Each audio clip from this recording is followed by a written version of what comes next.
A paz do Senhor, meus amados irmãos, que alegria poder compartilhar de mais uma lição da Escola Bíblica Dominical, nessa feita lição de número 8 da CPAD, dos adultos, né?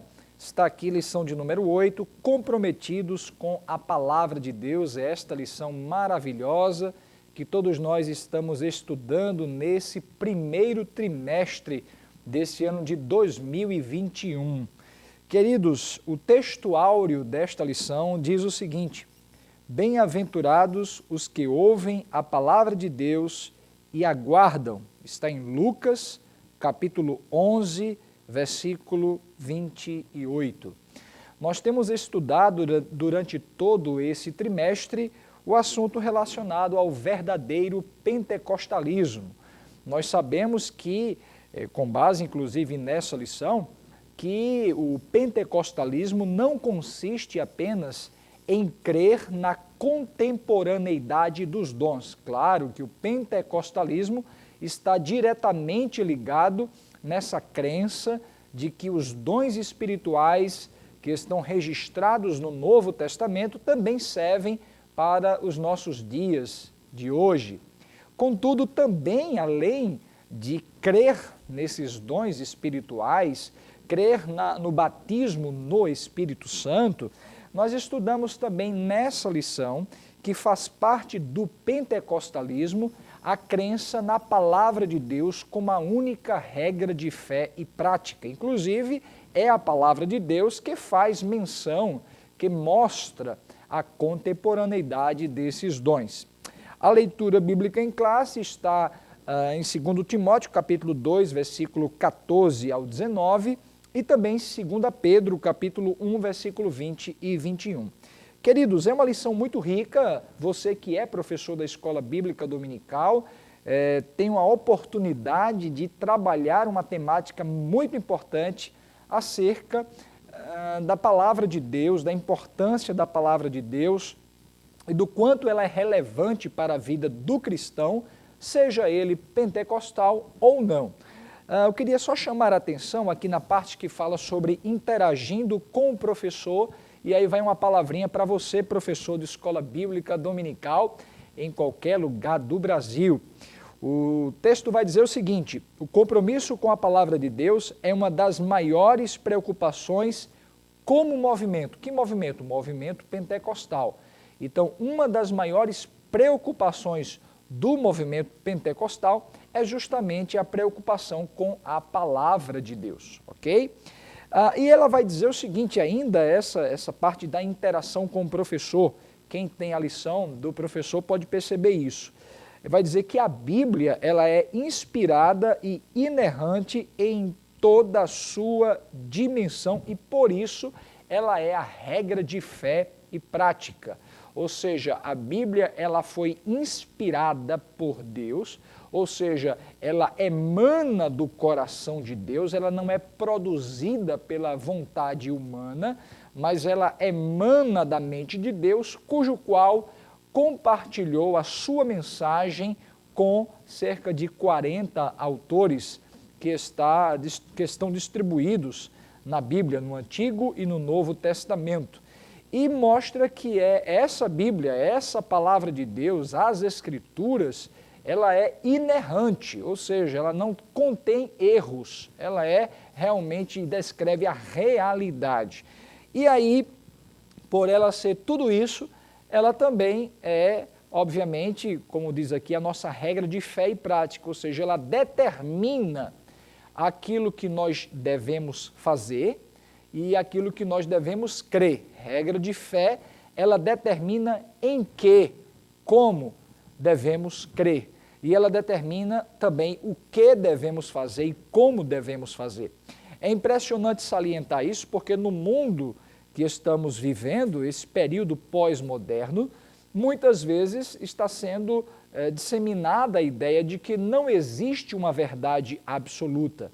Nós, crentes, nós que acreditamos na palavra de Deus, nós que professamos o cristianismo, nós sabemos que a palavra de Deus, que a Bíblia, ela emana do coração de Deus, não contém erros e, portanto, a Bíblia, a palavra de Deus, é a verdade absoluta de Deus.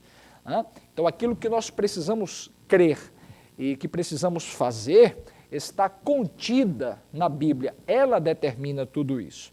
Uma outra coisa, ainda uma palavra rápida para você, professor, que consta aqui também, é que a razão da escola dominical existir é ensinar a palavra de Deus a todas as pessoas, ok? Vamos adiante um pouco mais na nossa lição. Aqui na introdução vai dizer que apegados à palavra de Deus e buscamos a orientação do Espírito Santo para nos ajudar na interpretação das Escrituras. E Escrituras aqui, obviamente, a Bíblia é a palavra de Deus. Então, para que possamos ter a compreensão adequada da Bíblia, da palavra de Deus, precisamos, claro, em primeiro lugar, ler a palavra de Deus, meditar na palavra de Deus, com o auxílio do Espírito Santo, e aí poderemos interpretar de uma maneira mais adequada. É claro que dentro da teologia existe uma disciplina chamada hermenêutica, que é a arte da interpretação bíblica. E, obviamente, você mesmo estudando alguns elementos da hermenêutica, a CPAD e outras editoras têm livros sobre hermenêutica que auxilia na interpretação da palavra de Deus, algumas regras importantes nessa interpretação. Mas, obviamente, isso não anula a ação do Espírito Santo. É necessário primeiro que leiamos a palavra de Deus e oremos a Ele para que, por meio do seu Espírito, possamos compreender a sua palavra. E aqui no primeiro tópico vai dizer sobre a autoridade da Bíblia, que a Bíblia ela tem uma autoridade tremenda, né? Ela tem a autoridade de definir aquilo que Deus tem sobre as nossas vidas. E aqui no primeiro ponto, do primeiro tópico, vai usar a expressão sola Escritura, que quer dizer justamente somente a Escritura, que significa que a Bíblia é a única regra de fé e prática. Obviamente, sola Escritura é uma das 5 solas da Reforma Protestante, né? Martinho Lutero e outros reformadores afirmavam 5 solas. Quer dizer isso? São 5 somentes, que era somente a graça, somente a fé, somente Cristo, somente as Escrituras e somente a glória deve ser dada a Deus. Então são os 5 solas ou os 5 somentes da Reforma Protestante. E que, obviamente, o movimento pentecostal, as igrejas pentecostais também aderem, né, esses 5 somente, que somente a graça de Deus pode nos salvar, somente por meio da fé, somente Cristo é o Salvador, somente as Escrituras é a regra de fé e prática, e a glória deve ser dada somente a Deus. E aí há um problema com outros movimentos religiosos, por exemplo, o comentarista vai citar aqui, sobre o catolicismo, né, apostólico romano. Vai mostrar que no catolicismo, além das Escrituras, além da Bíblia, existem outras regras de fé. Por exemplo, as bulas papais, né? São regras de fé. A tradição católica, para eles, estão em pé de igualdade com as Escrituras. Obviamente, nós sabemos que a palavra de Deus está acima de qualquer ideia, compreensão acerca das verdades centrais. Seguindo um pouco mais adiante, ele vai falar sobre os nossos fundamentos e vai mostrar que justamente os nossos fundamentos estão fundamentados naquilo que a Bíblia diz. O comentarista vai tratar sobre de que a ideia de algumas pessoas que não são pentecostais ou são cessacionistas. O que quer dizer cessacionistas? São aqueles que acreditam, são evangélicos que acreditam que os dons espirituais que os pentecostais creem, eles cessaram, né? E, na verdade, isso não nós acreditamos que os dons, eles continuam. Então, eles vão dizer o seguinte, que alguns cessacionistas pensam que nós, pentecostais, acreditamos naquilo que chama aqui na lição de cânon aberto. O que seria cânon? Cânon é uma expressão utilizada ao longo da história da Igreja para a relação dos livros considerados inspirados por Deus. A relação dos livros considerados, aí chamados de canônicos, que são os livros que estão na nossa Bíblia, né? O Antigo e o Novo Testamento, os 66 livros. E aqui o comentarista vai dizer que alguns cessacionistas, alguns que não creem na contemporaneidade dos dois, chegam a pensar que os pentecostais não acreditam que esse cânon sagrado, esses 66 livros da Bíblia, foram já encerrados. E isso não é verdade. Nós, pentecostais, acreditamos que o cânon sagrado, a relação dos livros considerados inspirados por Deus, já foi encerrado, de Gênesis a Apocalipse. Ninguém mais tem essa autoridade de escrever um livro cujo qual seja regra de fé e prática. Amém? Então, nossos fundamentos estão fundamentados, obviamente, unicamente nas Escrituras. Uma outra coisa que a lição vai tratar aqui, no primeiro tópico ainda, e o terceiro ponto, é informar que nós não somos deístas, mas nós somos teístas. Deístas, com D, é a compreensão de que Deus existe, de que Deus criou todas as coisas, porém Deus está ausente da criação. Deus criou todas as coisas, mas Ele não interage com a criação. É como se Ele tivesse dado corda em um relógio e se ausentado e deixando as coisas acontecerem. Então, essa é uma perspectiva, é uma compreensão de Deus chamada deísmo, né? Então, nós pentecostais, nós não acreditamos nesse posicionamento de que Deus criou tudo e de repente desapareceu do universo e deixou as coisas ao seu bel prazer. De forma alguma. Nós cremos na perspectiva de Deus conforme a Bíblia, né? Que Deus ele é tanto transcendente, Ele está acima de todas as coisas, mas Ele também é um Deus imanente, Ele está presente em todos os lugares e Ele interage com a sua criação. Ele é o criador de todas as coisas, mas Ele também é o sustentador de todas as coisas. Então, essa perspectiva correta de Deus é chamada de teísmo, ou seja, Deus criou todas as coisas, Deus está acima de todas as coisas, mas Deus interage com a criação. Ele habita no alto e sublime trono, mas Ele habita com o contrito de espírito também. Então, dentro do movimento pentecostal, nós acreditamos que a Bíblia é a palavra de Deus, é a única regra de fé e prática infalível, e nós também acreditamos que o nosso Deus, Ele está acima de todas as coisas, mas Ele também habita conosco e Ele interage conosco. Uma outra coisa que o comentarista vai tratar, e agora no segundo tópico, atenção, você tanto que é professor como aluno de escola bíblica dominical, ele vai tratar essa questão sobre o zelo pela doutrina. E o que seria doutrina? Ele vai colocar aqui que dentro até de uma perspectiva etimológica, né, no sentido literal da palavra doutrina, quer dizer ensino e instrução. E ele vai trabalhar aqui a questão de que, por exemplo, lá em Atos capítulo 2, versículo 42, a Bíblia diz que eles perseveravam na doutrina dos apóstolos, ou seja, eles perseveravam no ensino dos apóstolos, né?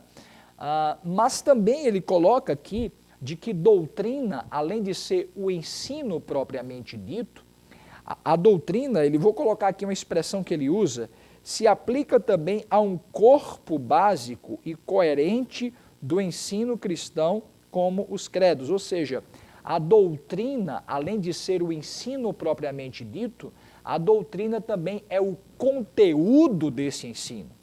Então, quando falamos sobre a doutrina, falamos sobre tudo aquilo que a Bíblia ensina sobre determinado tema. Então, doutrina, ela é justamente tudo aquilo que a Bíblia revela sobre determinado tema. Não é apenas o ensino desses temas, mas é os temas propriamente dito. Quando nós realmente falamos sobre culto de doutrina, é justamente o culto do ensino que está contido na palavra de Deus. Então, a doutrina é o conteúdo da revelação de Deus descrito na sua palavra, e a doutrina também é o ensino desse conteúdo. Então, é a doutrina. A doutrina ela é imutável, a doutrina não muda.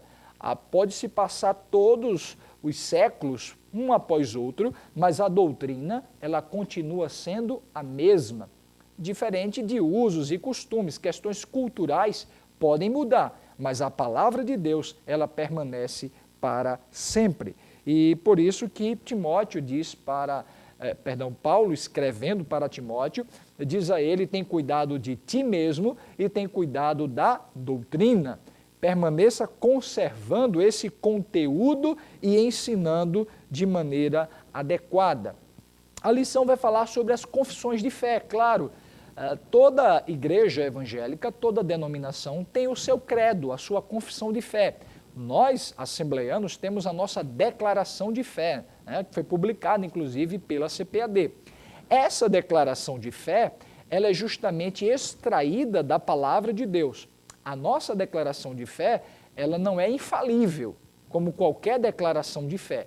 Ela foi extraída, foi escrita por homens, servos de Deus da nossa época, e com base nas Escrituras, eles redigiram uma declaração de fé de que a nossa igreja crê. Claro, como seres humanos, eles podem errar de repente na redação de algum texto, né? Contudo, a palavra de Deus, ela é inerrante. A declaração de fé tem a sua grande importância, porque é uma tentativa de interpretar as principais doutrinas da palavra de Deus para nos dar uma melhor orientação. E de antemão eu já quero deixar essa dica para você, aluno de escola dominical, professor de escola dominical. Compre a sua declaração de fé. Eu tenho a minha. E é muito importante para que tenhamos uma compreensão correta daquilo que a Bíblia diz. Ok? Seguindo para o nosso último tópico, o terceiro tópico, já encerrando esse nosso comentário, nós vemos aqui que ele fala justamente sobre cuidado quanto aos modismos. E aqui ele está falando sobre modismos doutrinários. O que seria modismo? Um comentarista diz aqui que modismo dá a ideia de moda, é aquilo que é passageiro, é aquilo que é efêmero. Assim como as tendências de vestimenta e de tantas outras coisas que vêm e que passam, existe ao longo da história da igreja, desde o primeiro século, alguns ensinamentos que não condizem com a palavra de Deus, que surgem e que de repente logo passam. São modismos doutrinários, são supostos ensinamentos bíblicos, que na verdade não são bíblicos, e que surgem como uma moda no meio do cristianismo, e que devemos tomar cuidado com eles, né? E aqui o comentarista vai citar alguns exemplos que surgiram, como a unção do caicai, o G12, o sopro santo, a questão daquela febre dos anjos que se falava, o dente de ouro. São movimentos que surgem em um dado momento e que vêm para, de certa forma, nos ludibriar e nos tirar do foco das Escrituras. Então devemos tomar cuidado com esses modismos. E aí ele vai tratar também sobre aquele texto que está no nosso texto em classe, o texto bíblico em classe, que fica em 2 Timóteo, capítulo 2, versículo 15. Ele vai dizer: procura apresentar-te a Deus aprovado.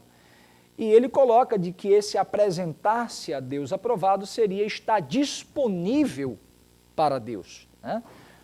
Sabemos que Deus existe, mas nós precisamos, e sabemos que Ele nos conhece, Ele lhe conhece e me conhece, mas que devemos estar sempre nos apresentando a Ele, estarmos disponíveis a Ele, e estar disponível de maneira aprovada, quando ele fala aqui, testado e aprovado por Deus e reconhecido como tal pela igreja, que devemos estar buscando a Deus e servindo a Deus, por exemplo, na escola bíblica dominical, de maneira a agradá-lo, de maneira a servi-lo de forma coerente, ok?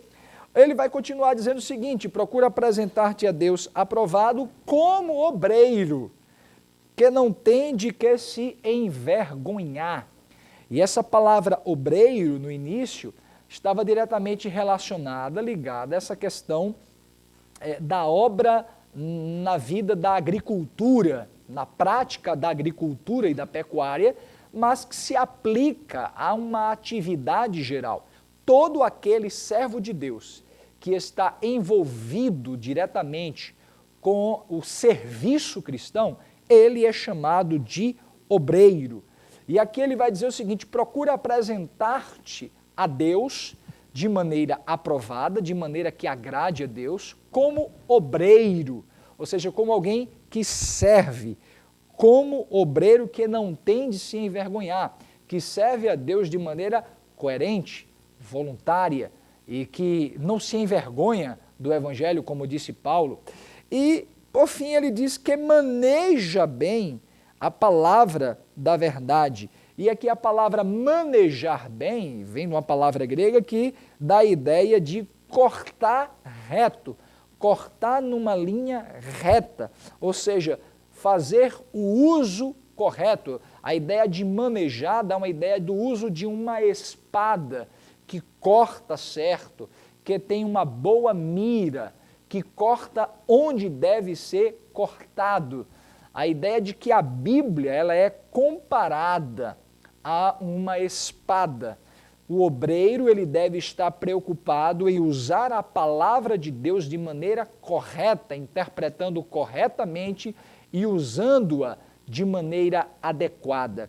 Então, queridos, basicamente esta é a nossa lição. Isso aqui é apenas uma síntese da nossa lição, dessa 8ª lição dos adultos. E você que é professor de escola bíblica dominical, aluno também, não deixe de frequentar a sua escola bíblica dominical. Guarde bem esses ensinamentos e eu quero deixar uma dica para você também. Há vários toques aqui que a lição fala sobre o estudo teológico. Se você é professor de escola bíblica dominical e aluno, quer aprofundar o seu conhecimento, venha estudar a palavra de Deus no Centro Educacional Teológico da Assembleia de Deus em Abreu e Lima, Pernambuco. É o CETEADALP. Eu vou dizer aqui o contato do nosso WhatsApp. Para quem está fora de Pernambuco, tem o DDD 81 e o nosso WhatsApp é 99126 5849. 99126 5849. E venha se apropriar mais do conhecimento da palavra de Deus. Que Deus te abençoe. Que a bênção de Deus esteja sobre a sua vida e sobre a sua escola bíblica dominical. Amém.